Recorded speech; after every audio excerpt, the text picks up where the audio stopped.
नाज़रवा खे झोल मां ख़बर ईंदा हलूं त सांगड़ झोल वाया हैदराबाद रोड ते झोल शहर जे अल्फ अहमद काटन फैक्ट्री वटि कराची खां सांगड़ वेंदड़ तेज़ रफ़्तार मुसाफ़िर कोच जो सांगड़ खां झोल ईंदड़ मोटरसाइकिल खे टक्कर जो हादसो पेश आयो। इन हवाले सां असां सां टेलीफोन लाइन ते मौजूद है झोल मां अवामी न्यूज़ रिपोर्टर मोइन झोलाई। जी मोइन, तफ़सीलात सां आगाह कजो।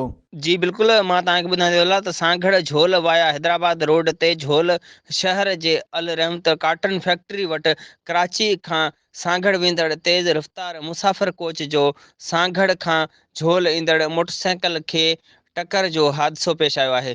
मोटरसाइकिल सवार झोल शहर जो रहवासी वार्ड नंबर 8 खासकेली पाड़े जो रहवासी 20 वरियनि जो नौजवान महबूब अली पुट उस्ताद मौलाबख्श खासकेली सख़्तु ज़ख़्मी थी पियो, जंहिंखे बेहोशी ऐं जी हालत ॻणती जोगी हालत में सिविल अस्पताल सांगड़ नियो वियो, जिते हू ज़ख़्मनि जा सट नसण ते फ़ौत थी वियो आहे।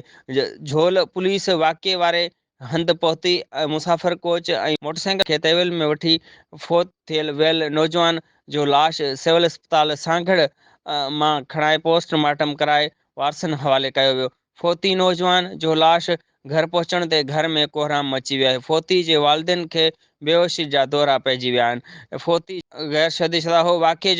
वाक़े बाबति राब्तो करण ते SHO झोल ॿुधायो त झोल पुलिस हादसो कंदड़ मुसाफ़िर कोच खे तहवील में वठी छॾियो आहे।